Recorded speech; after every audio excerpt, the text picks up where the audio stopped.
Disorder of muscles. Muscles पढ़ा दिया है तो मसल्स के डिसऑर्डर भी पढ़ ही लेते हैं ना, उसको छोड़िए मत। क्या किया था मसल्स का ना, डिसऑर्डर कहाँ हुआ था? अभी तो कल मसल्स पढ़ाया है ना।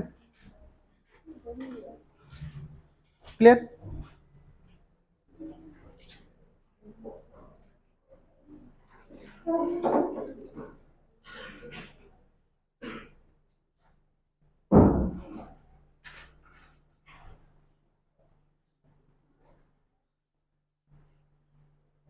चलिए देखते हैं, हेडिंग डालते हैं डिसऑर्डर ऑफ मसल्स। कल तक किसी को तकलीफ हो किसी में तो पूछ ले। कोई एक कह रहा था कि न्यूरोमस्कुलर जंक्शन में तकलीफ थी, क्या उसको कहाँ दिक्कत थी भाई? मसल्स के अंदर मैकेनिज्म मसल कॉन्ट्रेक्शन। सुनिए ध्यान से, एक बार मैकेनिज्म मसल कॉन्ट्रेक्शन को अच्छे से समझते हैं। क्लियर? हमने ये कहा था कि अगर कोई भी मसल्स के अंदर कॉन्ट्रेक्शन होता है उसका सिग्नल कहाँ से आता है? सीएनएस से आता है। सीएनएस से सिग्नल आ रहा है, किसके थ्रू आ रहा है? मोटर न्यूरॉन के थ्रू। मोटर न्यूरॉन जब भी यहाँ पे आएगा तो न्यूरोलेमा की मेम्ब्रेन क्या होगी? डीपोलराइज होगी, और उस डीपोलराइजेशन की वजह से यहाँ पर साइनेप्टिक वेसिकल्स क्या करते हैं कि न्यूरोट्रांसमीटर रिलीज करते हैं। न्यूरोट्रांसमीटर का नाम क्या था? Acetyl choline. एसिटाइल कोलिन जब भी हमारे न्यूरोमस्कुलर जंक्शन पे साइनेप्टिक क्लेफ्ट के अंदर रिलीज होगा तो यहाँ पर क्या पाए जाते हैं कि मसल्स के ऊपर मेम्ब्रेन पर क्या पाई जाती है, उनके लेयर को क्या बोलते हैं? सार्कोलेमा। सार्कोलेमा पे क्या पाई जाती है? कुछ रिसेप्टर पाए जाते हैं, एसीएच रिसेप्टर उसको बोलते हैं। क्लियर?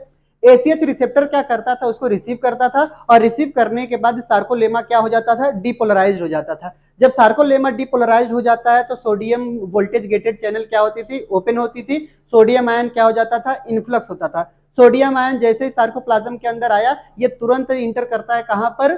सार्कोप्लाज्मिक रेटिकुलम के पास। सार्कोप्लाज्मिक रेटिकुलम के पास जाएगा तो वहां पर क्या होता है? कैल्शियम जो पंप होती है वो ओपन होती है, और जब कैल्शियम पंप ओपन होती है तो वो क्या करती है कि जितने भी सार्कोप्लाज्मिक रेटिकुलम होते हैं वहां से कैल्शियम आयन को क्या करता है? रिलीज करवाता है। और यही कैल्शियम आयन कहाँ पे रिलीज हो जाएगी? हमारे सार्कोप्लाज्म के अंदर। और यही सार्कोप्लाज्म के अंदर जैसे रिलीज होती है तो यहाँ पे कई सारे फिलामेंट लगे होते हैं सार्कोप्लाज्म के अंदर, और यही मायोफाइब्रिल के ऊपर आकर के मसल्स के कॉन्ट्रेक्शन को स्टार्ट कराता है। बस स्टेप बाय स्टेप यही याद रखना था हमें। क्लियर? फिर उसके बाद आता है कि नॉर्मल इन रेस्टिंग कंडीशन के दौरान एक्टिन फिलामेंट जो होती है वो मायोसिन से क्या होती है? इनहिबिट होती है, यानी मास्क चढ़ा होता है। वो मास्क कौन चढ़ाता है बताइए? सब यूनिट ऑफ ट्रोपोनिन। और ट्रोपोनिन में भी कौन सा सब यूनिट? Troponin I. क्लियर? फिर हमने ये कहा था कि यहाँ पर 3 सब यूनिट होती है ट्रोपोनिन की।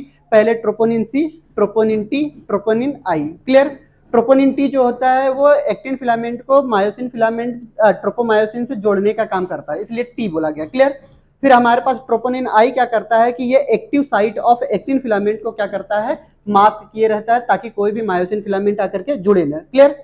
फिर ट्रोपोनिन सी क्या करता है? ये कैल्शियम आयन को रिसीव करता है, और जैसे कैल्शियम आयन को रिसीव करेगा तो इनके अंदर कैसा चेंजेस आएगा? कॉन्फॉर्मेशनल चेंजेस आते हैं। और जब भी कन्फॉर्मेशनल चेंजेस आते हैं तो ये क्या करते हैं? अनमास्किंग कर देता है active site of actin filament, और जैसे अनमास्किंग होगा तो मायोसिन का हेड जाकर के तुरंत चिपक जाएगा, और वहां पे क्या बनाता है? क्रॉस ब्रिज बनाता है, और यही क्रॉस ब्रिज को हम क्या बोलते हैं? एक्टोमायोसिन complex. Clear?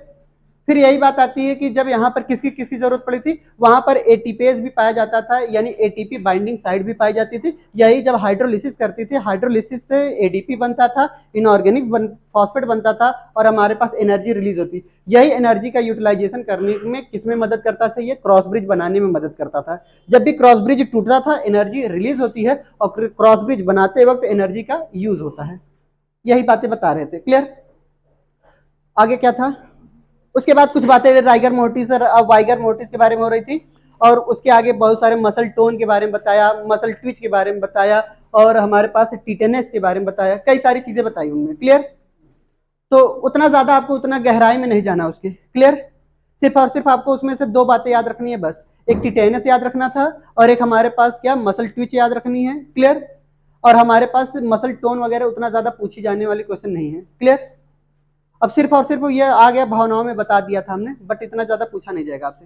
Clear? Next point आगे बढ़ते हैं हम। हेडिंग डालते हैं डिसऑर्डर ऑफ मसल्स। ठीक है? मसल से रिलेटेड डिसऑर्डर। आपके एनसीईआरटी ने टोटल 3 डिसऑर्डर दिए हैं मसल से रिलेटेड। किससे रिलेटेड? मसल से रिलेटेड 3 डिसऑर्डर दिए हैं। पहले डिसऑर्डर का नाम है हमारे पास मिस्थेनिया ग्रेविस, दूसरे डिसऑर्डर का नाम है मस्कुलर डिस्ट्रॉफी, और तीसरे डिसऑर्डर का नाम है टिटेनी। क्या यही है?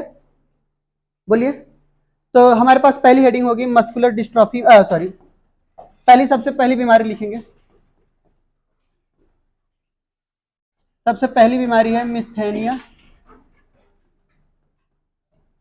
ग्रेविस। सबसे पहली बीमारी हमारे पास लिखेंगे मिस्थेनिया ग्रेविस।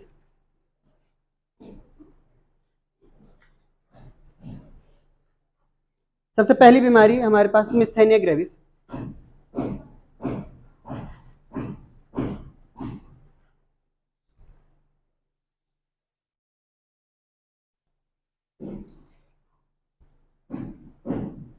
चलिए बताएं मिस्थेनिया ग्रेविस। सुनते ध्यान से, मिस्थेनिया ग्रेविस क्या है? यह एक तरीके का ऑटो इम्यून डिसऑर्डर है। कैसा डिसऑर्डर है? Auto immune disorder. क्या है ऑटो इम्यून डिसऑर्डर? ऐसे करने से काम नहीं चलेगा। चल बता भाई। हाँ सही है, थोड़ा बहुत और अच्छे से बताओ। अच्छा यही बेस्ट था तुम्हारा। चलिए देखते हैं, सही बताइए थोड़ा बहुत। हमने ये कहा ऑटो इम्यून डिसऑर्डर का मतलब क्या होता है कि हमारी बॉडी के अंदर किसी दूसरे फॉरेन पार्टिकल से लड़ने के लिए कुछ हमारे पास क्या पाए जाते हैं? डिफेंस सेल्स पाए जाते हैं। उस डिफेंस सेल्स को हम एंटीबॉडीज जनरली नाम से जानते हैं। जब हमारी खुद की एंटीबॉडी हमारे ही खिलाफ अगर वर्क कर दे, हमने इनको रखा था अपने काम के लिए कि कोई अगर मुझे यहाँ पर अरुणाचल प्रदेश में कोई मारे पीटेगा तो मैं दादाम को बुलाऊंगा, ये हमारे ऊपर ही अटैक कर रही हैं। क्लियर? यानी ऐसे सेल्स में क्या होगा? यानी खुद को ही खतरा है ना। तो यानी जब खुद की सेल्स अगर हमारे डिफेंस सेल्स हमारे ऊपर ही अटैक करने लगे, ऐसे डिसऑर्डर को हम क्या बोलते हैं? Auto immune disorder. Clear? Auto का मतलब सेल्फ, ठीक है। जब हमारी खुद की सेल्स हमारे ऊपर ही अटैक करने लगे तो उसे हम क्या बोलते हैं? Auto immune disorder. इस डिसऑर्डर में होता क्या है हम आपको समझाना चाह रहे हैं, ध्यान से देखिएगा। क्या आप यहाँ पे सीएनएस से मैसेज लेकर के आ रहे थे? ये सीएनएस से मैसेज किसके थ्रू आया? मोटर न्यूरॉन के थ्रू। और ये यहाँ पे हमारे पास साइनेप्टिक वेसिकल्स थे। क्लियर? यानी हमारे पास साइनेप्टिक बटन थे लास्ट में। यहाँ पे जाने के बाद यहाँ पे हमारे पास क्या थे? मसल्स थे। अरे बोलिए। ये हमारे पास मान चलते ये हमारे पास मसल है। क्लियर? ये हमारे पास क्या है? Neuromuscular junction. ये हमारे पास क्या है? Neuromuscular junction. इस डिसऑर्डर में होता क्या है जनरली हम आपको समझाना चाह रहे हैं। क्या इनके पास यहाँ पर एसीएच रिसेप्टर पाए गए थे क्या?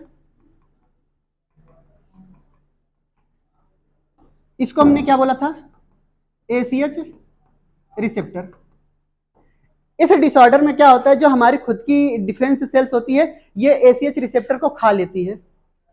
अब जब यहाँ पे एसीएच रिसेप्टर ही खा लेगा, ये एसीएच रिसेप्टर ही खा लेगा। क्लियर? ये पूरा का पूरा एसीएच रिसेप्टर ही गायब कर दिया। अब जब ये एसीएच रिसेप्टर ही पूरा का पूरा गायब हो गया है, क्लियर, तो क्या कोई भी मैसेज ये रिसीव कर पाएगा? जब सिग्नल रिसीव ही नहीं कर पाएगा तो क्या मसल्स हमारा कॉन्ट्रैक्ट हो पाएगा? नहीं। यही हमारे पास क्या है? मिस्थेनिया ग्रेविस है। समझ आई बात? लोगों को लगता है पहले एनसीईआरटी की लाइन लिखवा देंगे फिर उसके बाद हम अपनी बातें लिखवाएंगे। क्लियर? जो एनसीईआरटी की लाइन लिखी गई है उसके बारे में लिखते हैं, लिखेंगे it is a auto immune disorder. It is a auto immune disorder. Auto immune disorder. ये कैसा डिसऑर्डर है बताइए? ऑटो इम्यून डिसऑर्डर है।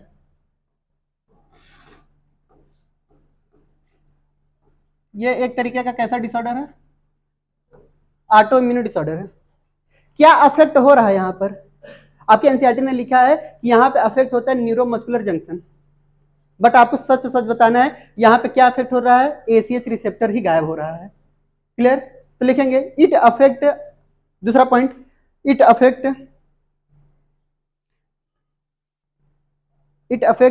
न्यूरोट्रांसमीटर। आपको सच्चाई लिखनी है, ठीक है। न्यूरोट्रांसमीटर, ये न्यूरोट्रांसमीटर को अफेक्ट कर रहा है। क्लियर?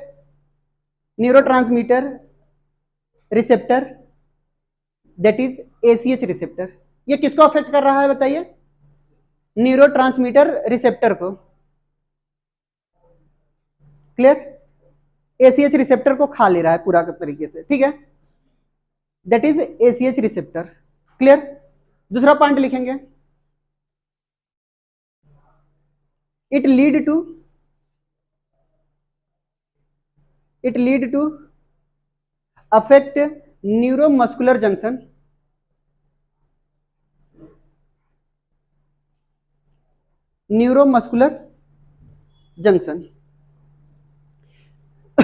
जब यहां पे पूरा का पूरा एसीएच रिसेप्टर ही गायब हो गया तो कोई सिग्नल ये रिसीव नहीं करेगा, और जब कोई सिग्नल रिसीव नहीं करेगा तो हमें ऐसा लगेगा कि हमारा मसल्स ही काम नहीं कर रहा है, ठीक है।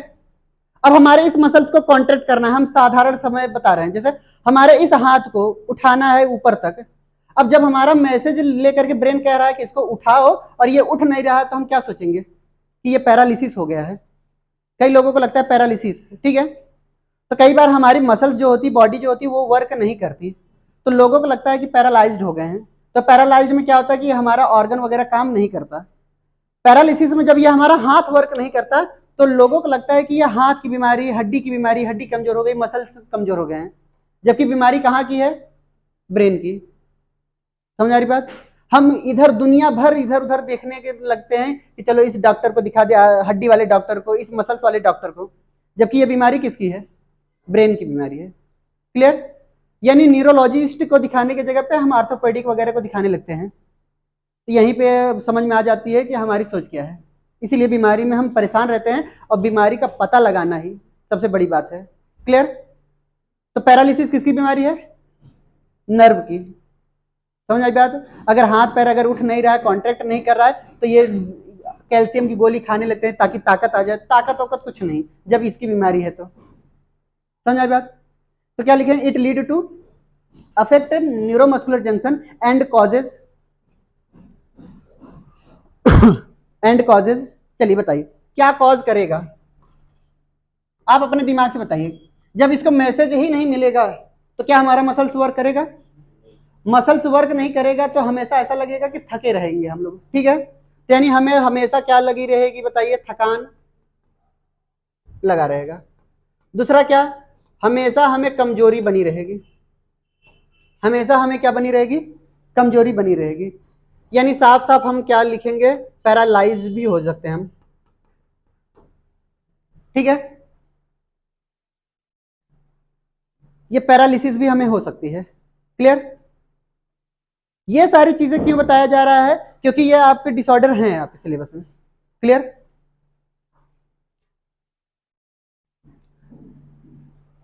मिस्थेनिया ग्रेविस। क्लियर? समझ आई बात? यह ऑटोइम्यून डिसऑर्डर है, और यही बात हमें हमेशा याद रखनी है। क्लियर? ये बहुत बड़े एथलीट्स का नाम सुना होगा आपको, संग्राम सिंह थे, नहीं सुना है? संग्राम सिंह को जो बीमारी थी पहले, बहुत बड़े एथलीट्स हैं वो। क्लियर? वो जो बचपन में थे तो उनको यही बीमारी थी, मिस्थेनिया ग्रेविस, और उन्होंने अपने आप को बहुत ज़्यादा सुधार किया और बहुत ज़्यादा हार्ड वर्क किया, तब जाकर के ये बीमारी से जीता था उन्होंने। आज भी वो शायद आप कभी भी यूट्यूब वगैरह देखिएगा, उनका वीडियो बहुत अच्छा है, ठीक है। उनसे अच्छा मोटिवेट का कोई नहीं कर सकता। क्लियर? कभी पढ़ना उनके बारे में। तो ये मिस्थेनिया ग्रेविस और मस्कुलर डिस्ट्रॉफी, इन दोनों बीमारी से जूझ रहे थे वो। उसमें मसल से ही काम नहीं करते थे और मसल से डिजेनरेट हो जाते थे। क्लियर? तो ये सारी बातें आपको याद रखनी है। क्लियर? तो एनसीईआरटी की लाइन पढ़ देते हैं। एनसीईआरटी लाइए। एनसीईआरटी में क्या क्या लिखा है वो हम देख लेते हैं। कह रहा है कि autoimmune disorder affecting neuromuscular junction leading to fatigue, weakness and paralysis of skeletal muscles. Skeletal muscles लिखेंगे जरूर, पैरालिसिस ऑफ स्केलेटल मसल्स, ठीक है। ये ले भाई, पैरालिसिस ऑफ स्केलेटल मसल, ये जरूर लिखना है हमें, स्केलेटल मसल्स।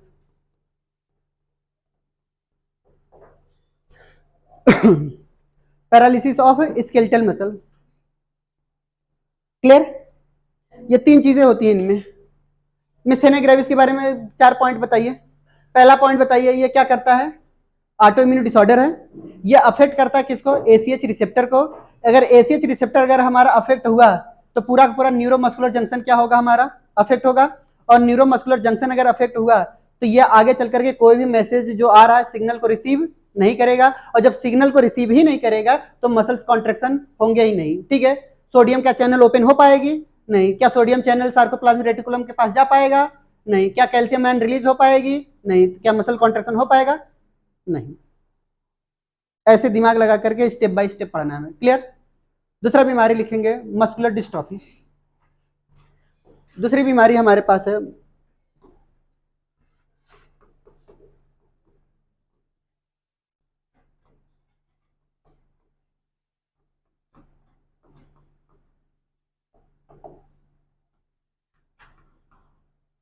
हमारे पास है मस्कुलर डिस्ट्रॉफी।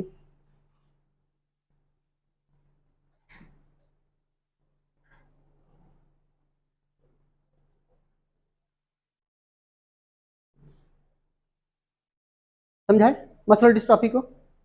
सुनते थे। मस्कुलर डिस्ट्रॉफी क्या है? ये एक तरीके का जेनेटिक डिसऑर्डर है। कैसा डिसऑर्डर है? जेनेटिक डिसऑर्डर है। और जेनेटिक डिसऑर्डर में भी हमारे पास सेक्स लिंक्ड है या ऑटोसोमल है? चलिए ताजा ताजा पढ़ करके आया अभी क्लास 12 मस्कुलर डिस्ट्रॉफी।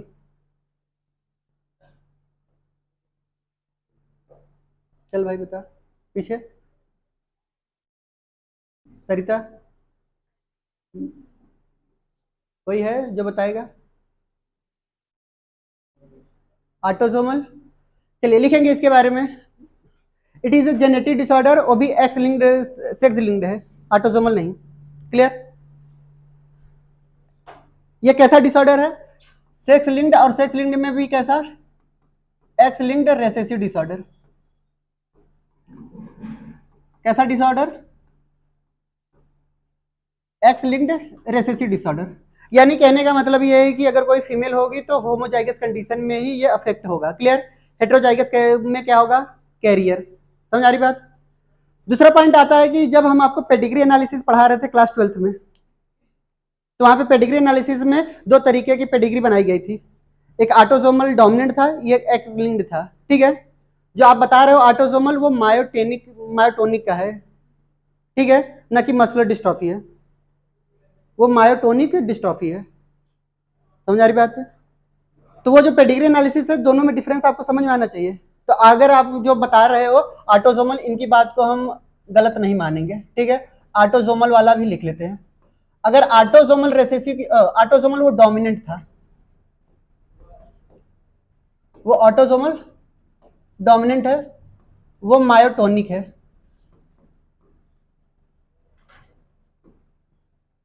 क्लियर? हम आपको समझा रहे हैं क्या है। ये तो जब जेनेटिक्स आएगा उसको मैं पढ़ा देंगे। क्लियर? पहले ये जो अभी आया है उसके ताजा ताजा पढ़ लेते हैं। मस्कुलर डिस्ट्रॉफी में क्या होता है कि हर एक जेनेटिक डिसऑर्डर है, तो यहां पर क्या है कि डिस्ट्रॉफी क्या है? एक तरीके की प्रोटीन है। हमारे पास क्या पाई जाती है? एक डिस्ट्रोफिन प्रोटीन पाई जाती है। डिस्ट्रोफिन प्रोटीन क्या करता है? ध्यान समझेंगे। कभी भी आपको जिंदगी में कोई सर पढ़ाए हैं क्या कि एक जीन है हमेशा एक प्रोटीन बनाता है? जीन के बारे में क्या डिफिनेशन बताई गई होगी आपको कि gene is a segment of DNA या functional segment of DNA which synthesize the protein. यही बोला गया था, भूल गए हो क्या? It is a functional part of DNA which synthesize protein, यही बातें बताई गई थी।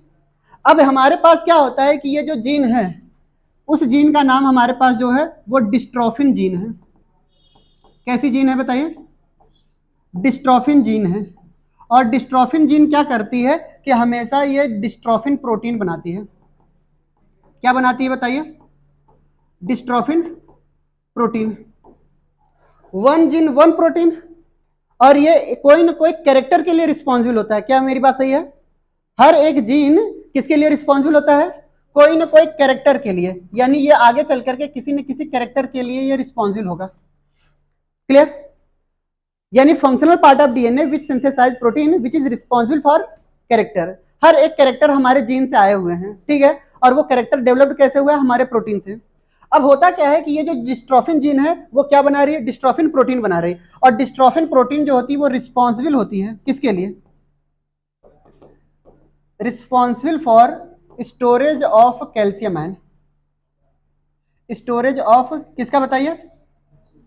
कैल्शियम आयन इन कहाँ, सार्कोप्लाज्मिक रेटिकुलम, किसके पास बताइए, सार्कोप्लाज्मिक रेटिकुलम के पास जो स्टोरेज हो रहा है कैल्शियम आयन का, उसके लिए रिस्पॉन्सिबल कौन है बताइए, डिस्ट्रोफिन प्रोटीन। क्लियर। अब सुनेंगे, ये तो जनरल पॉइंट था, ये बातें क्या थी बताइए, पुरानी बातें जो हमें आपको पहले से पता होना चाहिए, ये बातें सबसे पहले आपको इतनी बातें पता होनी चाहिए, तब हम इस डिसऑर्डर के बारे में अब समझाएंगे। क्लियर। चलिए अब देखिएगा इस डिसऑर्डर में होता क्या है। ये पहला कैसा डिसऑर्डर है बताइए, एक्स लिंक्ड रिसेसिव डिसऑर्डर, यानी ये जो डिसऑर्डर होगा उसके कैरेक्टर कहां पे पाए जाएंगे, एक्स क्रोमोसोम पे पाए जाएंगे।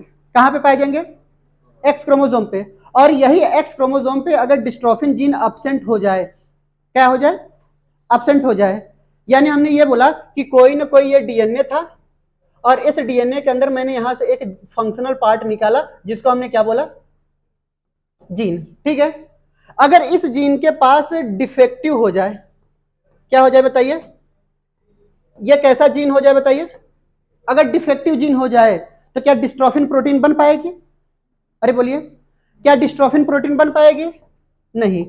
तो हमारे पास नो डिस्ट्रोफिन प्रोटीन, किसी भी तरीके की डिस्ट्रोफिन प्रोटीन हमारे पास नहीं बनेगी। क्लियर।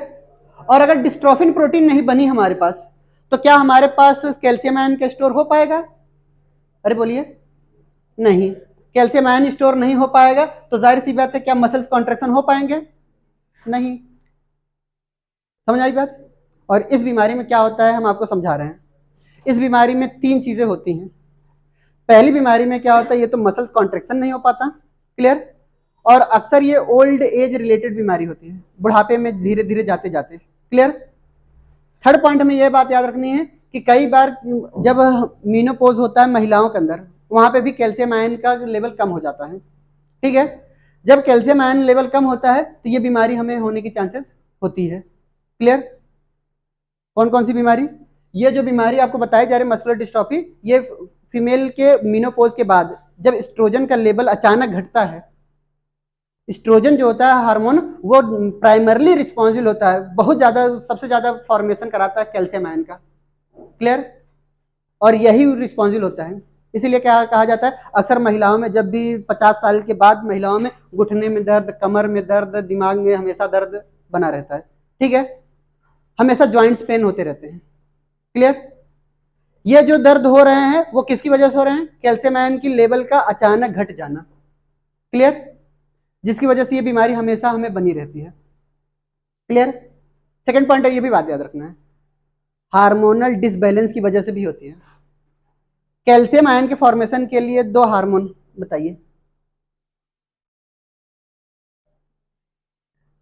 दो हार्मोन कोई बताएगा, एक पैराथ हार्मोन का नाम सुना है, पीटीएच। ठीक है, तो जो हमारे पास पैराथ हार्मोन होते हैं वो भी कैल्शियम आयन के लेवल को बढ़ाते हैं। ठीक है, एक होता है थायरोकैल्सिटोनिन हार्मोन, टीसीएच, वो कैल्शियम लेवल को घटाती है। जब ये दोनों वर्क डिसबैलेंस हो जाएं तब हमारे पास क्या होता है, ये बीमारी होने के चांसेस होते हैं। क्लियर। यानी ये कई लोगों के कई कारणों की वजह से हो सकती है मस्कुलर डिस्ट्रॉफी। पहले जितना बनाया गया उतना लिख लेंगे ना, फिर उसके बाद एनसीईआरटी की लाइन लिखवा देते हैं।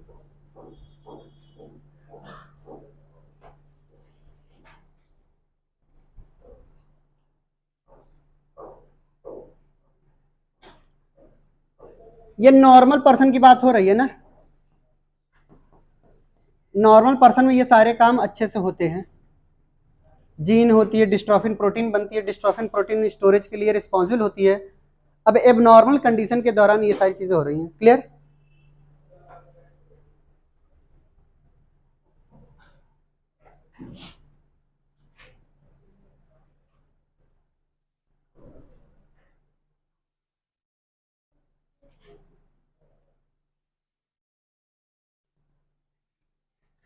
अगर यही जीन डिफेक्टिव हो जाए तब हमने बोला है, ठीक है, इफ जीन डिफेक्टिव जीन हो जाए तब ये डिस्ट्रोफिन प्रोटीन नहीं बनेगी। क्लियर।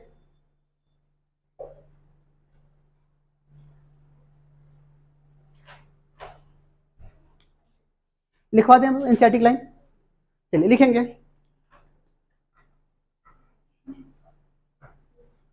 लिख लो आराम से, तब लिखवाते हैं ना।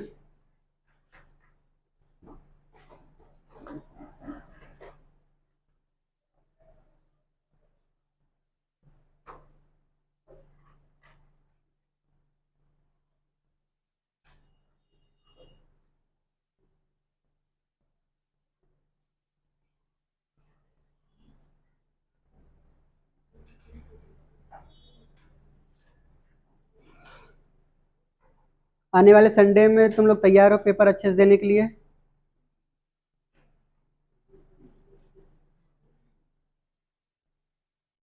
कोई अपसेंट नहीं होगा क्लास, जैसे कि कई बार ऐसा होता है कि सैटरडे को हम लोग अपसेंट हो जाते हैं संडे की तैयारी बनाने के चक्कर में। होना नहीं है अपसेंट, क्लियर? भले ही हमारे पास क्या होता है कि थोड़ा बहुत एग्जाम में नंबर आगे पीछे हो जाएगा, चलेगा, ठीक है, बट ये जो टॉपिक जो चल रहा है अगर वो छूटेगा तो वो बहुत ही खराब होगा आपके लिए। इसलिए मैं आपसे बार बार गुजारिश करूंगा, टेस्ट होते हैं तो टेस्ट की तरह दीजिए, इतना भी ज्यादा सीरियस मत हो जाइए कि क्लास लेना ही बंद कर दीजिए उसके चक्कर में। आप लोगों को लगता है कि अरे ये टेस्ट देंगे तो हम बहुत ज्यादा नंबर लाएंगे, सर हम इम्प्रेस होंगे, जिसको करना चाहिए वो तो कर ही नहीं रहा इम्प्रेस, ठीक है, तुम लोगों से होने वाला नहीं है हम, ठीक है। तो यानी हम साफ साफ बताना ये चाह रहे हैं कि आप अपने लिए पढ़िए खुद, क्लियर, सेल्फ एनालिसिस करिएगा, और एक भी दिन अगर एब्सेंट होते हैं तो कभी ना कभी खामियाजा भुगतना पड़ेगा, क्लियर? क्योंकि कई बार ऐसा होता है, हम जब अपने समय में तैयारी करते थे तो हमने जूलॉजी की, तो जूलॉजी का टीचर हमारा बहुत अच्छा था, ठीक है, यानी हमारे सर जो थे बहुत अच्छे थे। जब नीट की तैयारी हम लोग करते थे, तेरा टीचर भी किया है, सेलेक्टेड नहीं है, ठीक है, उसमें कोई बड़ी बात नहीं है।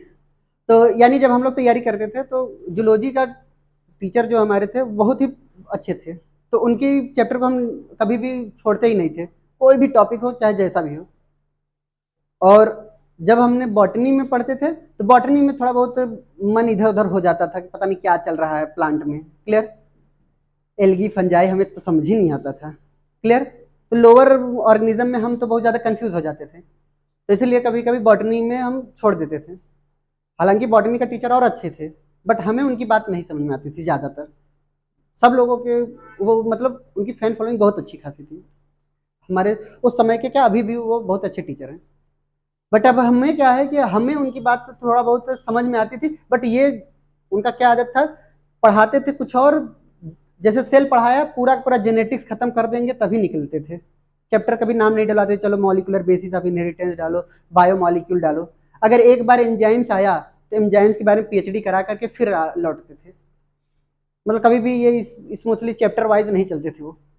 एक बार सेल पढ़ाया तो पूरा का पूरा cell, cell cycle, cell division, bio molecule, molecular genetics, biotech खत्म करके तब सांस लेते थे।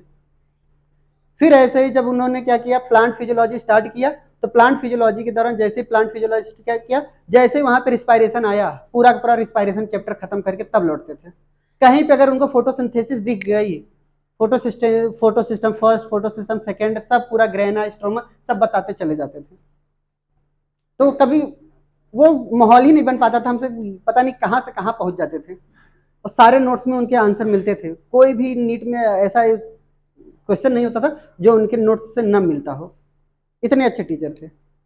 बट वही होता था कि पता नहीं कहाँ से कहाँ पहुंच गए, चैप्टर चल रहा है ये, मैं डीपीपी लगा रहा हूँ और डीपीपी उनके नोट्स मिल रहे हैं हमारे आने वाले चैप्टर में, तो ये बहुत ज़्यादा कन्फ्यूजन होता था।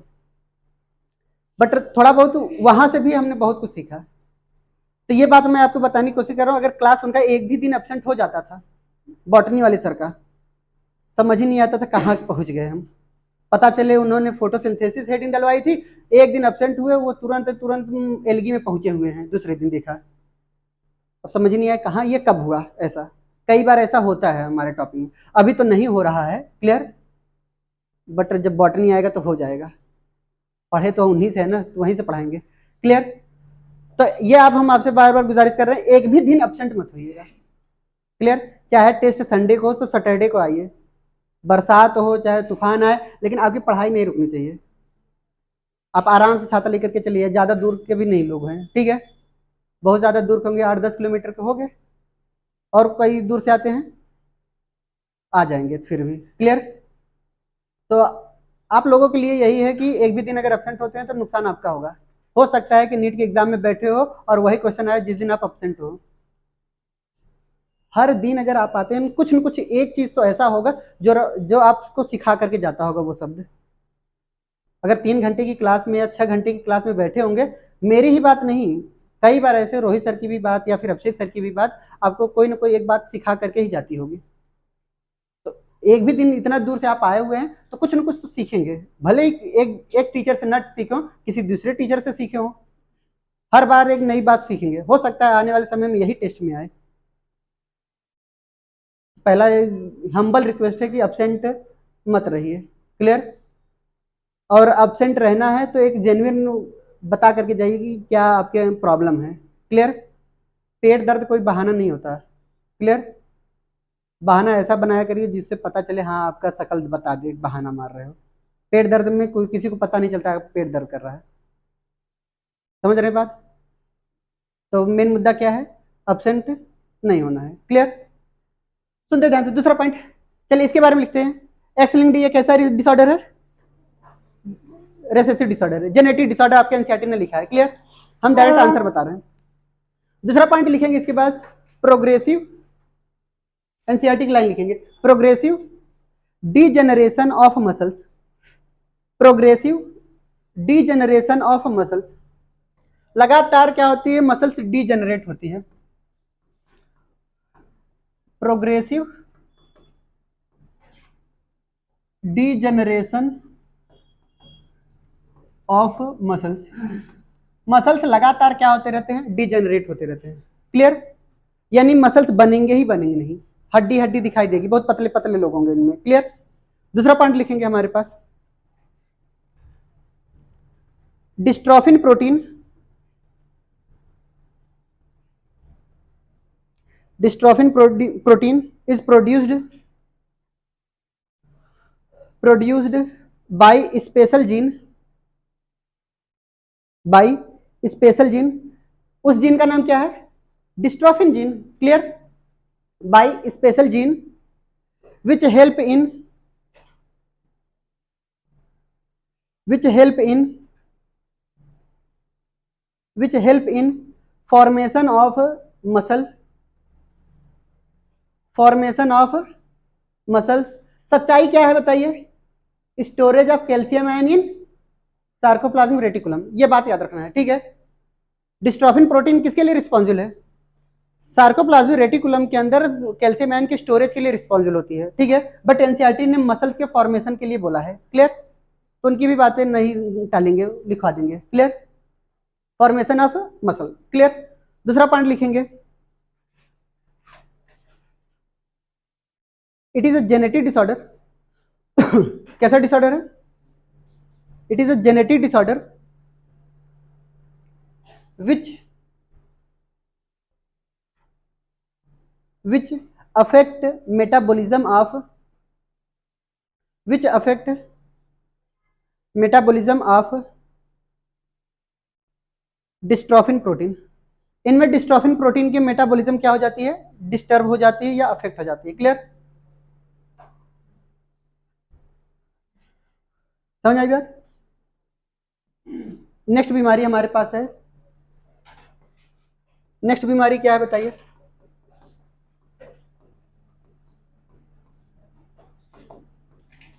टिटेनी। नेक्स्ट बीमारी हमारे पास है टिटेनी।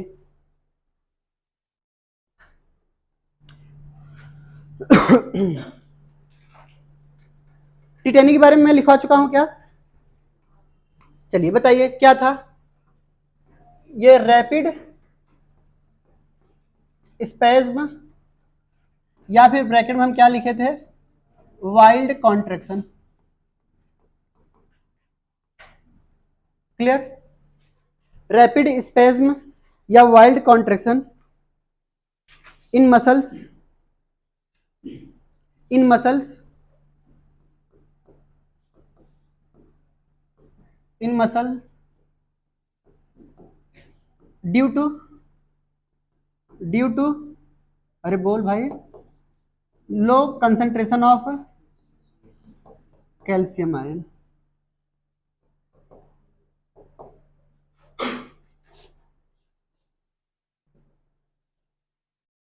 सुनने ध्यान से, इस बीमारी में होता क्या है, एक सामान्य अगर आदमी है, इंसान है, वो अगर आराम से सोया हुआ है या बैठा हुआ है, खड़े हुए है, अचानक उसके शरीर में क्या हो जाती है, ऐंठन आ जाती है, अकड़ आ जाती है, ठीक है। कई बार आपके पैर में होता है कि ये जो पैर होता है अचानक ऐसे टेढ़ा हो जाता है ना, कभी कभी, कभी कभी, हाँ बोल दो, हुआ है कि नहीं कभी? हाँ, इतने भी स्वस्थ नहीं हो, ठीक है। जब इतना बहाना मारते होगे तो ये थोड़ी बहुत बहाने तो आसान हो गई होंगी आपके लिए, ठीक है। यानी जब सोते भी होगे अचानक ये पैर खींच जाता था ना, और कंट्रोल में ही नहीं आता था, तो कई बार ऐसा होता है, तो वो कैल्शियम आयन का लेवल हमारे अंदर क्या हो जाता है, कम हो जाता है। क्लियर? तो ये बीमारी इस तरीके से हो सकती है। क्लियर? ये कब कब होती है इसके बारे में हम लिख लेते हैं ना, तो लिखेंगे tetany also, tetany also, also occur in, occur by, ठीक है, occur by. Clear? Number one, ठीक है। टिटेनी का मेन कारण क्या है, नंबर वन क्या है, अगर हमारे पास कैल्शियम आयन का जो लेवल है, ठीक है, वो क्या हो जाए बताइए, डिक्रीज हो जाए। क्लियर? अच्छा बताइए कैसे होगा, नॉर्मल कैल्शियम का लेवल कितना होता है, ये तो पता होना चाहिए ना पहले, हम कैसे मानेंगे कि ये कम है या ज्यादा है, नॉर्मल कैल्शियम का लेवल कितना होना चाहिए? हाँ यही तो उम्मीद थी ना, 8.5 से लेकर के 10 मिलीग्राम हमारे पास पर 100 ml ऑफ ब्लड।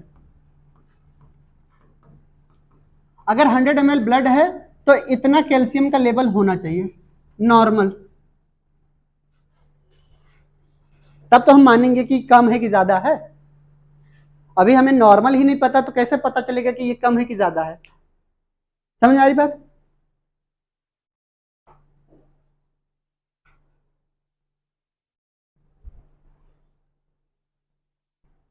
क्लियर? अगर कैल्शियम लेवल का कम हो रहा है कहां पे, हम डाइट में अगर कम लें, ठीक है, अगर हमारे खाने में अगर कैल्शियम लेवल कम है, कैल्शियम लेवल में सबसे ज्यादा किस में पाई जाती है, कैल्शियम का मेन सोर्स दूध, ठीक है, मिल्क में सबसे ज्यादा पाई जाती है कैल्शियम, ठीक है। और किसी को मिल्क देखते ही, दूध देते ही उल्टी आने लगती है, बहुत लोग होंगे ना, कोई है ऐसा जिसको दूध नहीं पीना पसंद है? हाँ, उसके लिए ऑप्शन दे रहे हैं, ठीक है।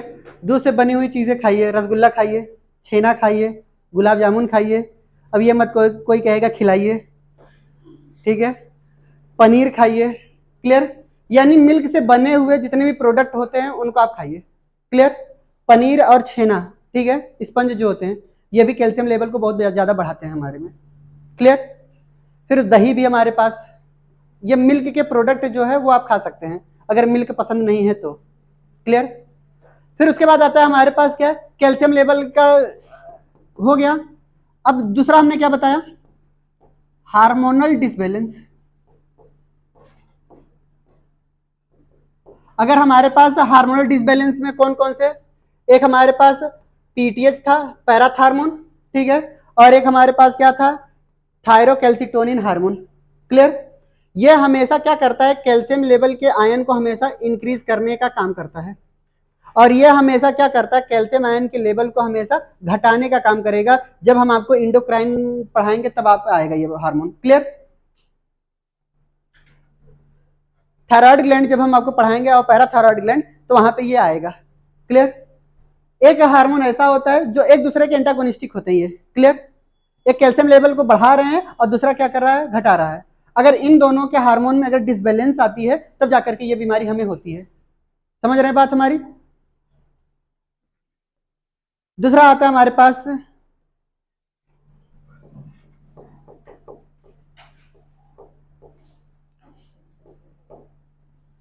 ओल्ड एज फीमेल में, ओल्ड फीमेल ना लिखो ना, फीमेल ही लिख दो बहुत है, ओल्ड लिखना ही मुश्किल हो जाएगा ना, लोग मारपीट पे उतर आएंगे। महिलाएं अपने आप को कभी भी बुढ़ी नहीं मानती। क्लियर? एज जरा सा पूछ लो तो नहीं बताएंगे। हाँ, एज को लेकर के बहुत सेंसिटिव होती हैं वो लोग।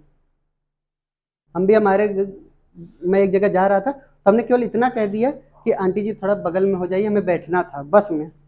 मैं तुम्हें आंटी जी दिख रही हूँ, और उनकी उम्र थी 55 साल। अब उनको मैं आंटी ना बोलूँ तो क्या बोलूँ? क्लियर? और ये 15 साल पुरानी बात मैं बता रहा हूँ। अब तो बुढ़ी हो गई हूँ, अब पता चले स्वर्गवास हो गया हो, ठीक है। वो कह रहे हैं मैं तुम्हें आंटी जी दिखती हूँ। तो हमने कहा क्या बुलाएं तुम्हें, भाभी? तो कह रहे हैं नहीं बुआ। हमने कहा बुआ कौन बुलाता है, ठीक है। अजीब हाल था उसका। क्लियर? तो फीमेल में क्या होता है बताइए? जब मीनोपोज होता है, यानी मीनोपोज के दौरान क्या होता है बताइए? एस्ट्रोजन लेवल क्या होता है हमारे पास? डिक्रीज करता है। तब भी हमारे पास कैल्शियम लेवल क्या होता है? डिक्रीज हो जाते हैं।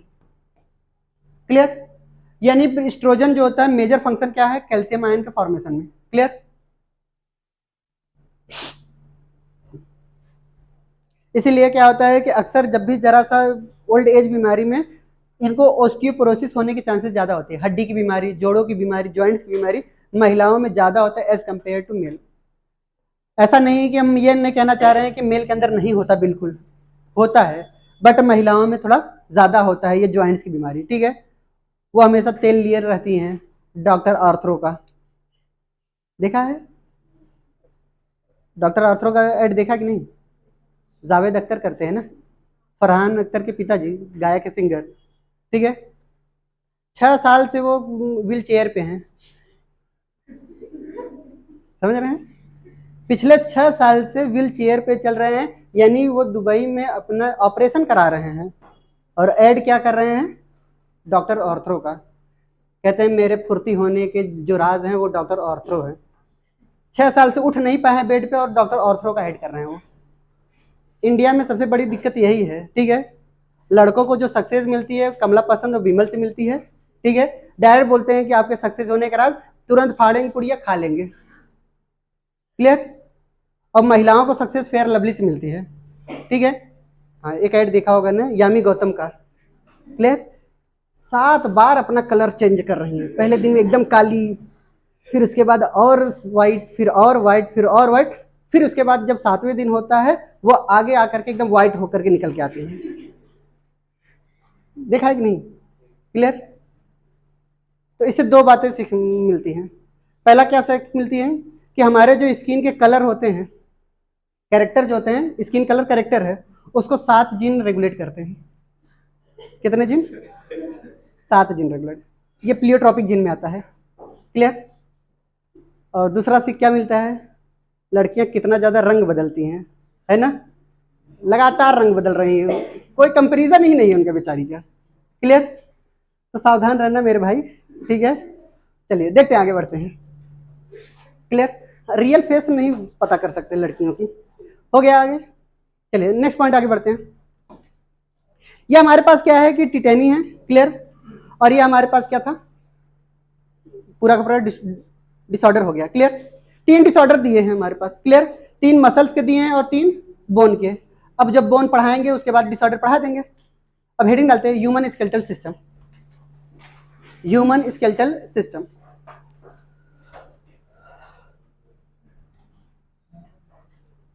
Human skeletal system.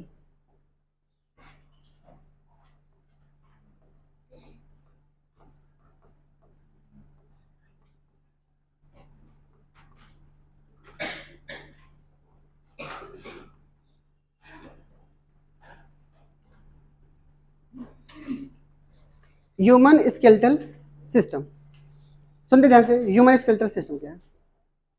जितनी बातें बता रहे हैं आपको ध्यान से सुनना है अभी। क्लियर? स्केलेटल का मतलब क्या होता है? एक ढांचा। क्या समझते हैं? स्केलेटन का मतलब क्या होता है? एक ढांचा। और ढांचा क्या करता है? ये हमें एक आकार देता है। यानी अगर हमारे यहाँ से अगर मैं अपनी हड्डियों को पूरा का पूरा निकाल दूं तो एक छोटे से गोले में कहीं नीचे पड़े होंगे ना, पता ही नहीं चलेगा आँख कहाँ है, नाक कहाँ है, कान कहाँ है। क्लियर? यानी कोई भी ऑर्गन कहीं का भी है पता ही नहीं चलेगा अगर मैं यहाँ से अपने यहाँ बॉडी से पूरा का पूरा हड्डी निकाल दूंगा तो। क्लियर? हम खड़े नहीं रह पाएंगे। यानी स्केलेटल सिस्टम क्या करता है? हमें 2 चीजें बताता है। एक तो एक आकार देता है, स्ट्रक्चर प्रोवाइड करता है, ठीक है। और दूसरा ये करता है ये प्रोटेक्शन का काम। क्लियर? यानी हमारे पास जितने भी ऑर्गन आपको दिखाई दे रहे हैं delicate organ, clear. Delicate organ का मतलब क्या है, हमारे पास हार्ट हुआ, वर्टिब्रल कॉलम के अंदर जितने स्पाइनल कॉर्ड हुए, या फिर हमारे स्कल की बात कर लेते हैं जो ब्रेन होता है, ठीक है, ये सब कवर्ड होते हैं, तो ये प्रोटेक्टिव नेचर के ही तो होते हैं, क्लियर। अगर ये ना हो तो ये हमारे पास ऑर्गन क्या होंगे, उनको प्रोटेक्ट करने वाला कोई होगा नहीं, तो आराम से वो इन्फेक्टेड हो सकते हैं, वो आराम से क्या हो सकते हैं कि खराब हो सकते हैं। इसलिए प्रोटेक्शन का काम कौन करता है, स्केलेटल सिस्टम। अगर प्राइमरली फंक्शन पूछा जाएगा स्केलेटल सिस्टम का तो क्या बताएंगे, प्रोटेक्शन। समझ आई बात। मोस्ट प्रिमिटिव फंक्शन, ऐसे डायरेक्ट लिखा जाएगा, primitive function of skeletal system is क्या, प्रोटेक्शन, ठीक है। तो पहला पॉइंट लिखेंगे primitive function, primitive function of skeletal system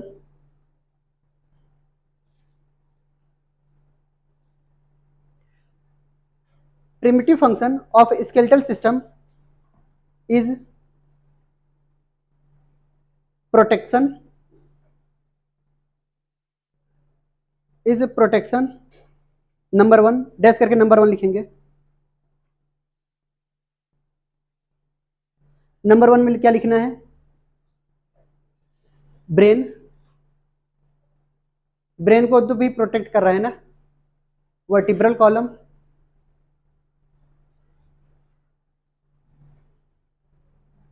vertebral column और रिब केज। रिब केज किसको प्रोटेक्ट करता है बताइए, हमारा हार्ट को। वर्टिब्रल कॉलम किसको प्रोटेक्ट करता है बताइए, स्पाइनल कॉर्ड को। और ब्रेन, अच्छा ब्रेन नहीं लिखना था, स्कल लिखना था ना। स्कल किसको करता है बताइए, ब्रेन को, ठीक है।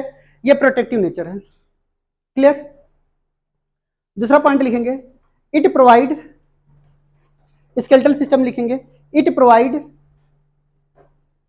Framework, it provide framework of body. ये बॉडी को क्या करता है, फ्रेमवर्क प्रोवाइड करता है, क्लियर। दूसरा पॉइंट लिखेंगे, it also help in movement and locomotion.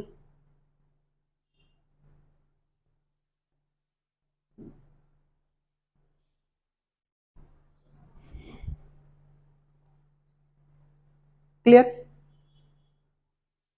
एक आखिरी पॉइंट नोट डाल करके लिखेंगे, skeletal system is mesodermal origin. इनकी ओरिजिन कैसी है, मीजोडर्मल ओरिजिन है। स्केलेटल सिस्टम की ओरिजिन कैसी है बताइए, मीजोडर्मल है। कैसी ओरिजिन है, mesodermal origin, and consist of, and consist of framework of bone and few cartilage.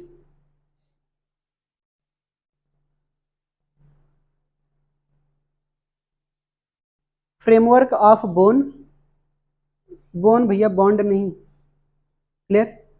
Framework of bone and few cartilage, यानी ये बोन से मिलकर के बनी होती है और किससे बनी होती हैं, कुछ कार्टिलेज हैं, clear. Framework of bone and few cartilage, clear. चलिए आगे अब देखेंगे, सुनेंगे, अब कुछ नहीं अब सुनना, ठीक है। अब इधर देखेंगे, अब हमारे पास क्या है, आपको व्हाइट बोर्ड पे ध्यान देना है, क्लियर। ह्यूमन स्केलेटल सिस्टम जो होते हैं वो दो लोगों से मिलकर के बने हैं। कितने लोगों से, दो लोगों से। एक हमारे पास आता है एक्सियल स्केलेटन, एक होता है हमारे पास एपेंडिकुलर, ठीक है।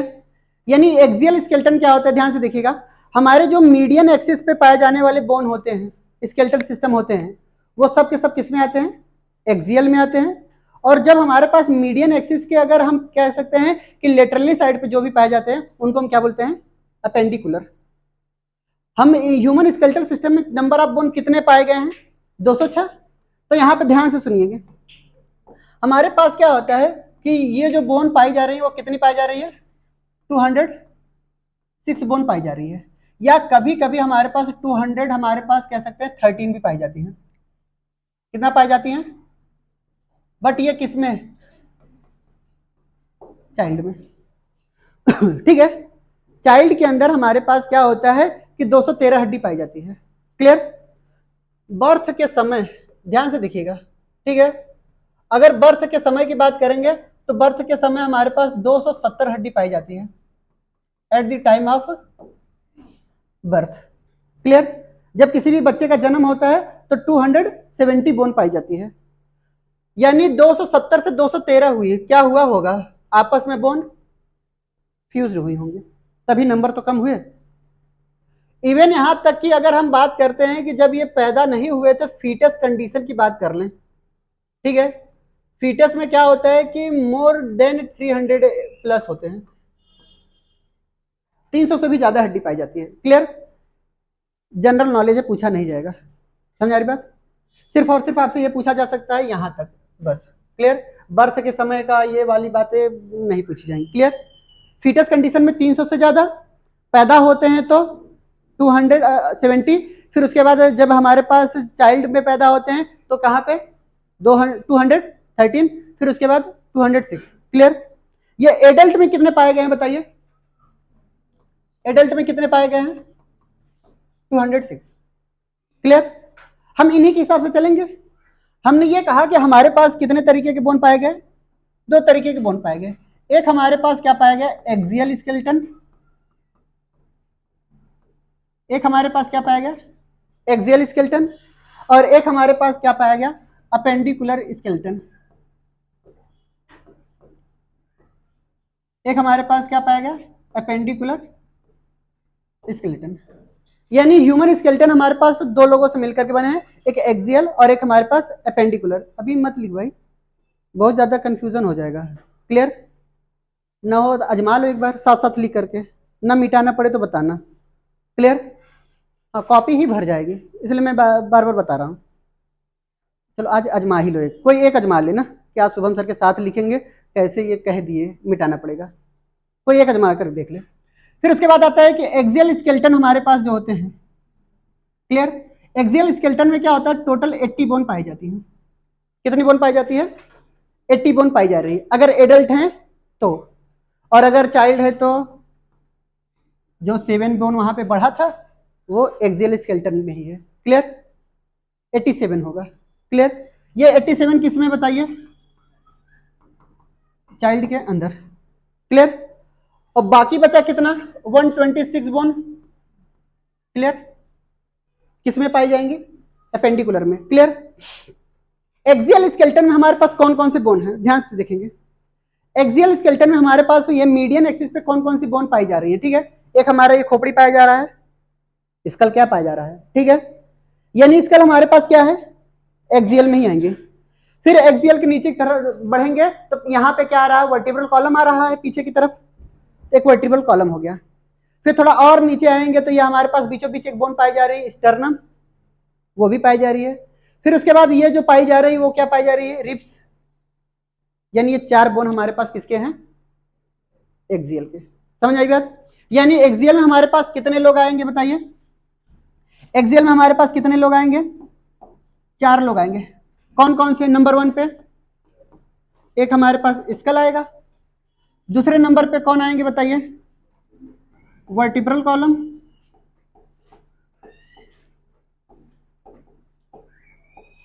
Vertebral column. नंबर 3 पे क्या आएंगे हमारे पास,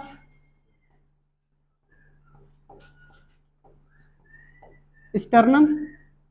फिर उसके बाद क्या आएंगे हमारे पास, स्टर्नम के बाद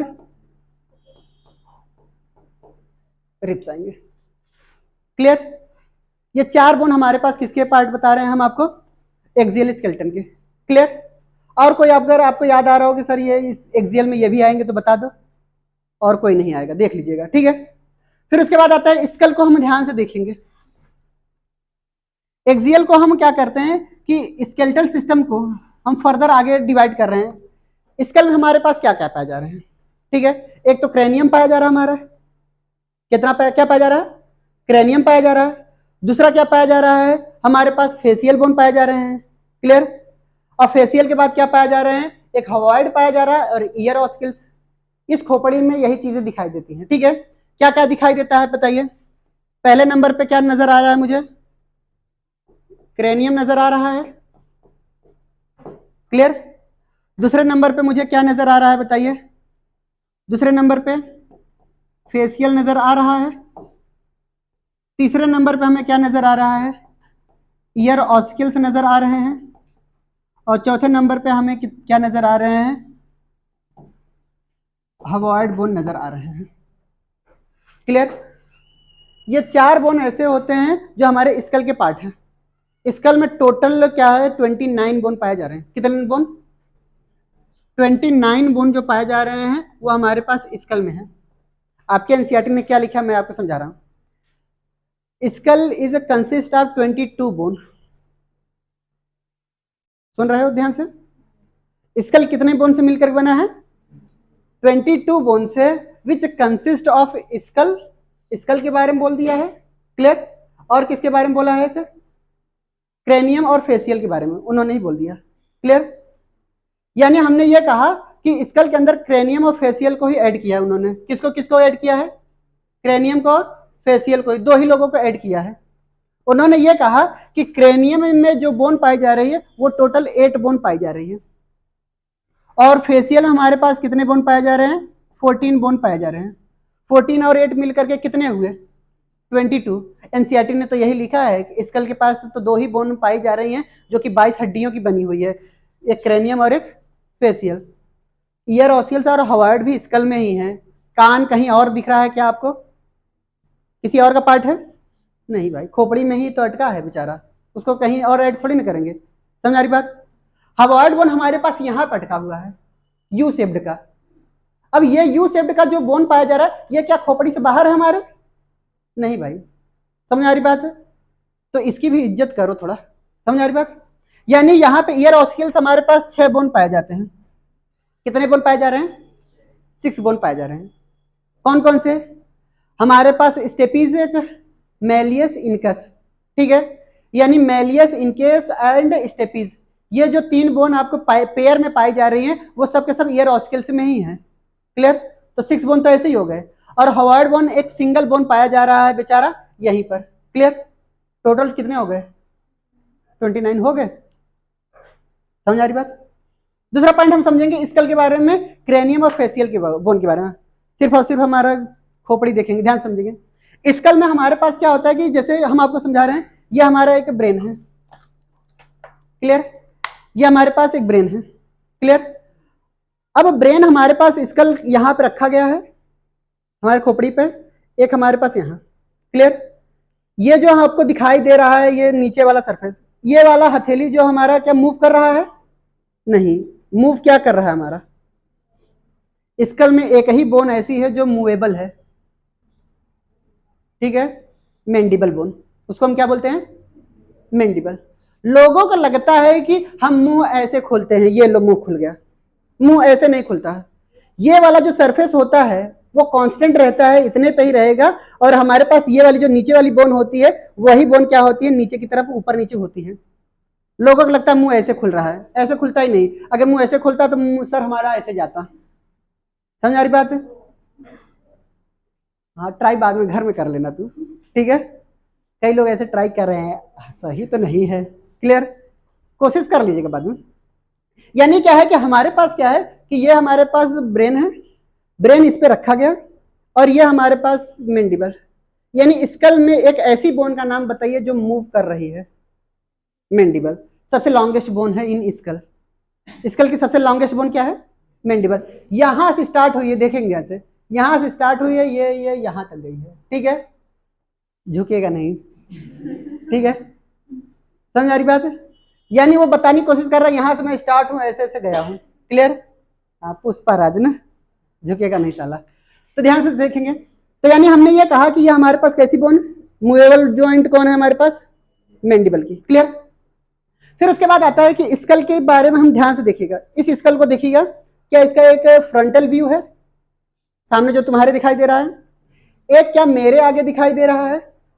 यानी एक फ्रंटल और एक पीछे की तरफ, एक यहां की तरफ, एक यहां की तरफ, एक नीचे, एक ऊपर। यही तो पढ़ना है मुझे। जो फेस हमारे पास स्कल की सबसे बोन पाई जा रही क्रेनियम बोन, किसकी बोन बता रहे हैं? Cranium bone. तो क्रेनियम बोन के बारे में हमें पहले पढ़ना है। क्रेनियम बोन के बारे में क्या क्या? जो सामने दिखाई देती है उसको हम फ्रंटल बोलते हैं। चलिए हम बताते हैं। अब हमारा खोपड़ी देखो, ये इससे तो नहीं समझ पाओगे। क्लियर? ये हमारी खोपड़ी, ये जो सामने आपको दिखाई दे रही है, क्लियर, ये जो दिखाई दे रही है यही बोन क्या है आपको? फ्रंटल। अपना हाथ रखना है, पूरा याद रखना है, ठीक है। ये क्या है? फ्रंटल। फिर ये हमारे पास पेराइटल। फ्रंटल कितने? एक।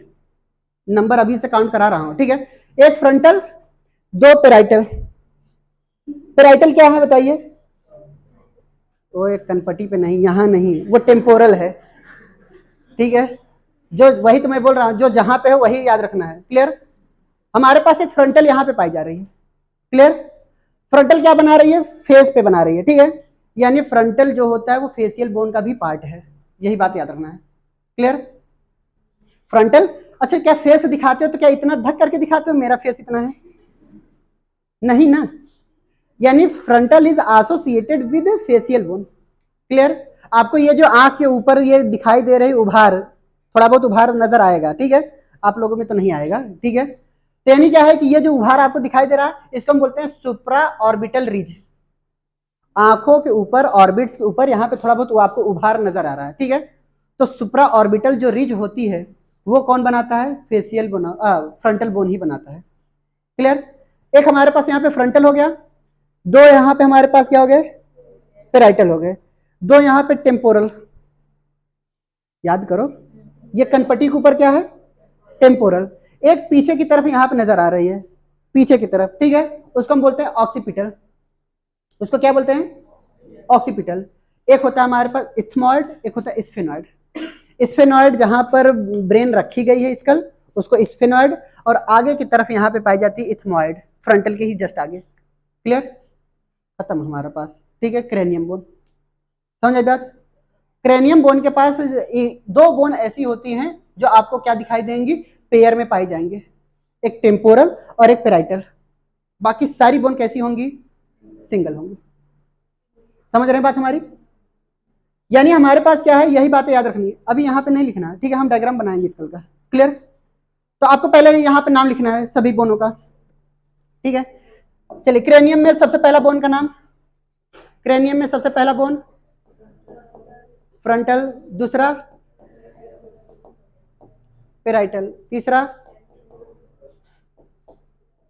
टेम्पोरल, चौथा ऑक्सीपिटल, ठीक है। Next sphenoid, next ethmoid. Total 8 bone हो रही हैं। एक, दो, दो, एक, एक, एक, हो गया 8 है ना? समझ आई बात? ये कौन सी बोन हो गई? हाँ, चलिए नेक्स्ट पॉइंट आता है हमारे पास। चलिए आइए आपको फेशियल करना सिखाते हैं, ठीक है। अब आती है हमारे पास फेशियल बोन, ठीक है।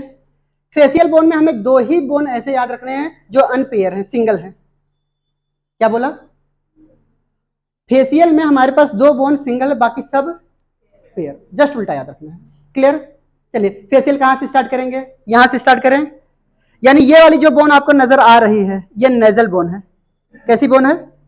नजल। और फिर यहां आकर के गालों पे, इसको हम जाइगोमेटिक, क्या बोलते हैं? जाइगोमेटिक। आंखों के अंदर जाएंगे तो लेक्राइमल, ठीक है।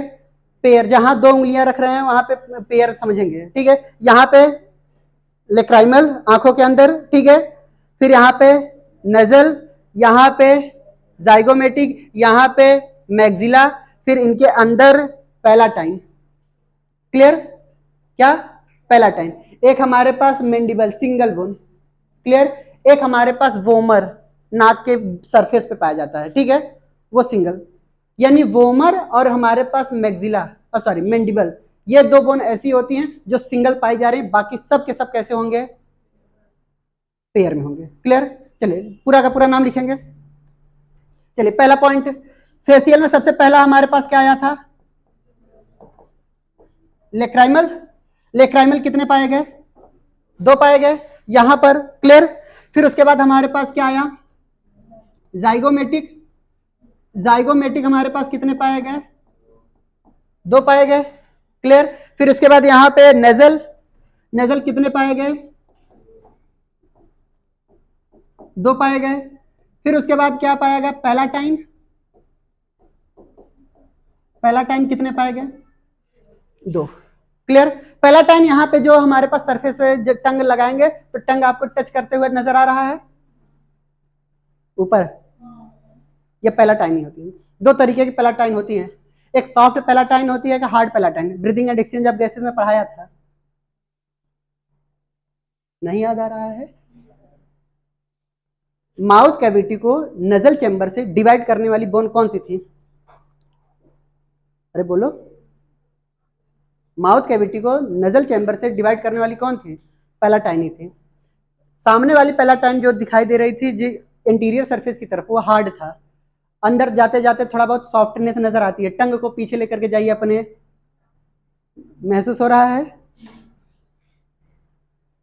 हो रहा है, वो हमारे पास क्या है, सॉफ्ट पैलेट।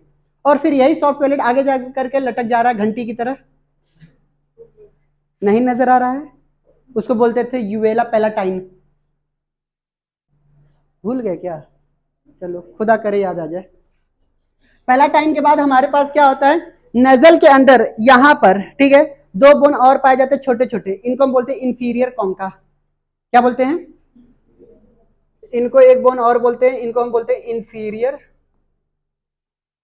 कॉन्का। ये भी 2, कितने हो गए, एक डबल बोन और हमारे पास पाए जाते हैं। क्लियर। एक कौन से, एक वोमर पाया जाएगा और एक हमारे पास क्या पाया जाएगा, मैंडिबल।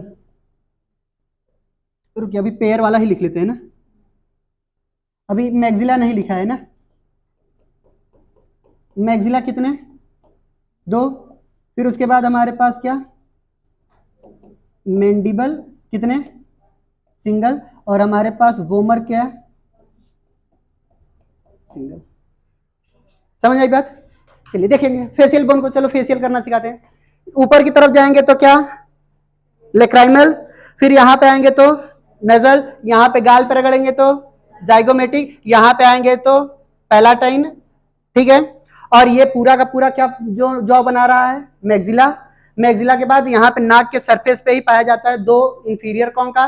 फिर पीछे की तरफ एक ऐसे चपटा पाया जाता है, उसको हम क्या बोलेंगे, वोमर, सिंगल पाए जाते हैं, ठीक है। फिर उसके बाद हमने ये कहा कि एक मैंडिबल। क्लियर। ऐसे ही याद रखने हैं फेशियल के। ईयर ऑस्किल्स में हमारे पास कितने बोन टोटल, ईयर ऑस्किल्स में कितने, 6। कौन कौन से, एक मेलियस, एक होता है इनकस, एक होता है स्टेपीज। सब के सब कितने में पाए जाते हैं, पेयर। बेचारा स्टर्नम कैसा होता है, सिंगल होता है, सिंगल ही लिख लेते हैं। वर्टिब्रल कॉलम हमारे पास कितने होते हैं टोटल, 26 होते हैं। और यही अगर बढ़ जाए तो कितना हो जाएगा, समझ आई बात। यानी जब हमारे पास चिल्ड्रन से एडल्ट में जाते हैं, कौन सी बोन फ्यूज होती है, वर्टिब्रल कॉलम की बोन फ्यूज होती है। समझ आई बात। फिर उसके बाद आता है हमारे पास रिप्स में, हमारे पास कितने रिप्स होते हैं टोटल, 24, ठीक है। इतने रिप्स पाए जाते हैं। काउंट करिएगा तो कितना आएगा, लगभग लगभग 80 और 87 आ जाएंगे। क्लियर। 29 और 1 30 हो गए, 26 और ये 24। क्लियर। ये कितने हो गए हमारे पास, 50 हो गए। 50 और 30 कितना हो गया, कैलकुलेशन स्ट्रांग है। चलिए आगे बढ़ते हैं। 126 को हम देखते हैं। अब अपेंडिकुलर की बात कर लेते हैं, ठीक है। अपेंडिकुलर का मतलब क्या होता है कि हमारे जो एक्सियल स्केलेटन, ये जो मीडियन एक्सिस है, उसके लेटरल साइड पे जो पाई जा रही हैं। क्लियर। लेटरल साइड पे जो पाई जा रही हैं, एक हाथ यहाँ, एक हाथ यहाँ, एक पैर यहाँ, एक पैर यहाँ, यानी 2 बोन से ये मिलकर के बनी होती हैं। एक होता है गर्डल और एक होता है लिम्स। क्लियर। एक हमारे पास कौन कौन से बताइए, 2 कैटेगरीज में डिवाइड करिए, कौन कौन से। एक हमारे पास लिम्स, लिम्स में टोटल कितने बोन, 120। क्लियर। और उसके बाद हमारे पास क्या, गर्डल। गर्डल में हमारे पास कितने बोन, 6, ठीक है।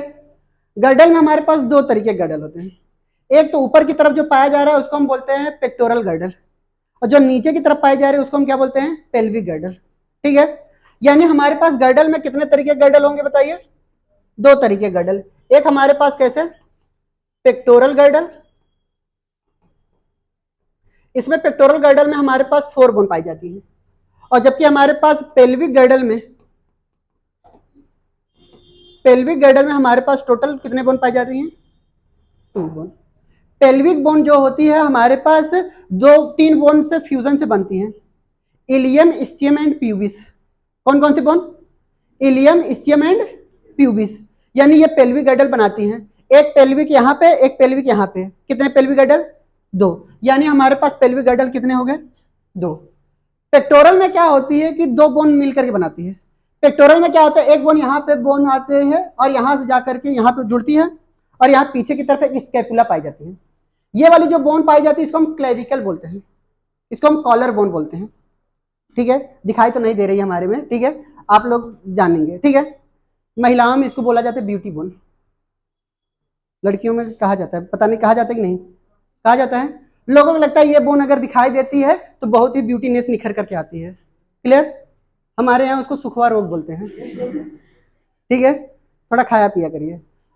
तो यानी ये ब्यूटी बोन क्या है, अक्सर ब्यूटी कंटेस्ट वगैरह में जाते हैं तो अक्सर ये भी चीज दिखाई देती है। ठीक है, शायद इसीलिए लड़कियां ऐसे करके फोटो खिंचाती हैं क्या। क्लियर? यहाँ पर ये बताया जाता है, यहाँ पर बहुत ज्यादा वाटर या फिर तेल अगर डालते हैं तो टिक जाता है वहां पे पानी। क्लियर? इतना गड्ढा होता है यहाँ पर। क्लियर? ये उभर करके आती है, इसलिए इनको ब्यूटी बोन कहते हैं। हमें तो नहीं लगता वहां से ब्यूटी नजर आती होगी। क्लियर?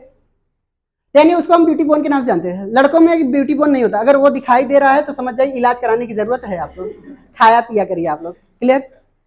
हाँ, तो हमारे में तो नजर नहीं आता, कई सारे लड़के भी टच करते हैं, सर मेरा भी है दिख रहा है, तो भैया आपको खाने की जरूरत है कुछ ना कुछ। क्लियर? यानी ये जो पेल्विक गर्डल है हमारे पास, पेक्टोरल गर्डल, यहाँ पर कितने बोन होते हैं बताइए? 2 तरीके के बोन होते हैं। क्लियर? एक हमारे पास कैसे, क्लेविकल। ठीक है, क्लेविकल कितने? 2। एक क्लेविकल यहाँ पे, एक क्लेविकल यहाँ पे।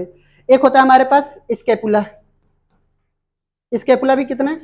यहाँ पर आप पीछे की तरफ देखेंगे तो यहाँ पर एक रफ ट्रेंगुलर शेप का शेप दिखाई दे रहा है। ठीक है, हमारे में तो नहीं दिखाई देगा, मोटे हैं। क्लियर? तो यानी क्या है कि ये जो ट्रेंगुलर शेप दिखाई देता है, अगर अक्सर खड़ेंगे तो यहाँ पर एक रफली ट्रेंगुलर शेप का स्ट्रक्चर दिखाई देता है। क्लियर? ये बोन कुछ इस तरीके को, ध्यान से देखेंगे, मैं मान चलते हैं इंसान कोई ऐसे खड़ा हुआ है ना, इनके जो बोन होते हैं कुछ इस तरीके के, और ये आगे चल करके ऐसे रफली ट्रेंगुलर होते हैं पीछे की तरफ। ठीक है, तो यानी ये जो बोन आपको दिखाई दे रही है, टेंशन लीजिए, सारे डायग्राम हम बनाएंगे खुद ही। क्लियर? अभी तो केवल और केवल नाम याद कराने की जरूरत है, टेंशन न लीजिए। जब यहाँ इस कोचिंग में आए थे सबसे पहला टॉपिक हमारा यही था, जब पहली बार इस धरती पे कदम रखा था हमने इस कोचिंग में, सबसे पहला टॉपिक यही था। अब बच्चों को लगा था पीएचडी करा रहा है, इतना ज्यादा बोन, सारे के सारे बोन के नाम, इन सब के बोन के भी नाम बता दिए थे। क्लियर? फिर बाद में लगा कि इतना ज्यादा नहीं पढ़ाना था मुझे, तभी से मैंने अपना लेवल घटा दिया। क्लियर? तो वो टेंशन छोड़ दीजिए। क्लियर? सारे नाम और सारी चीजें हम आपकी जुबान पे रख देंगे। उस समय भी इतना ज्यादा डीपली पढ़ाए थे, तभी याद हो गया था सबको। अब तो कुछ भी नहीं याद रखना है तो मैं याद करा दूंगा। क्लियर? कुछ नहीं तो ट्रिक से याद करा ही दूंगा। जब आप मेडिकल कॉलेज में जाते हैं, आपको सच्चाई बता दें, हर एक मेडिकल कॉलेज की एक सच्चाई है। मेडिकल कॉलेज में जब भी आप जाएंगे तो थर्ड ईयर में जब आपको एनाटॉमी वगैरह पढ़ाई जाती है तो बोन के नाम आपको गालियों से सिखाया जाता है। पहले आपको गाली सिखाई जाती है, फिर उस गालियों के नाम पे ट्रिक बनाया जाता है बोन के नाम। ठीक है, अभी गालियां सीखना चाहते हो या फिर मेडिकल कॉलेज? तेरा टीचर गाली देने में एक्सपर्ट है, टेंशन न ले। ठीक है, तो यानी क्या है कि हाँ, हमारे स्टूडेंट ही बताते हैं कि सर पहले गालियां सिखाते हैं वो लोग, और अच्छे अच्छे लेवल की गालियां। ठीक है, ये छोटा मोटा वो नहीं है, सर्टिफाइड गाली। ठीक है, फिर वो वहां से उससे ट्रिक बताते हैं। तो हमने कहा हमें भी बताओ, उसने लिख के दिया, हमने कहा बाप रे बाप इतना भयानक, हमने भी याद कर लिया बोन के नाम उसी से। क्लियर? फिर लिम्स में हमारे पास क्या है, एक अपर लिम्स और एक अपर एक लोअर। लोअर में कितना, अपर में कितना? 30 यहाँ, 30 यहाँ, 30 यहाँ, 30 यहाँ, 120 हो गए कि नहीं? अरे ये अपर लिम्स में 60, 30 यहाँ, 30 यहाँ, नाम गिना देंगे। ठीक है, फिर उसके बाद यहाँ पे क्या, 30 और 30, 120 हो गए कि नहीं? 206 हड्डियों के नाम गिन, समझ में आया कहाँ कैसे पाए जाते हैं? अरे बोलो, हाँ जल्दी करिए। लिखना स्टार्ट कर दीजिए। ये जो 87 और ये जो 23 का डिफरेंस आ रहा है वो किसकी वजह से आ रहा है बताइए? फ्यूजन वाला, ठीक है, एक चाइल्ड का और एक एडल्ट का। क्लियर? इतना बना लीजिएगा, इसके आगे कंटिन्यू कल करेंगे। हेडिंग डाल देते हैं ह्यूमन स्कल, ठीक है। तो सबसे पहली हेडिंग क्या होगी हमारी? स्कल की, ठीक है। और डायग्राम बना करके आइएगा एनसीईआरटी का। एनसीईआरटी में एक डायग्राम बना है ना खोपड़ी? अरे तुम्हारे पूर्वजों का एक कंकाल ऐसे बन करके खड़ा है, दिख रहा है? एनसीईआरटी सामने से ऐसे दिखा रहा है। क्लियर? उसको बना के आइएगा। क्लियर? तब तक के लिए चलते हैं।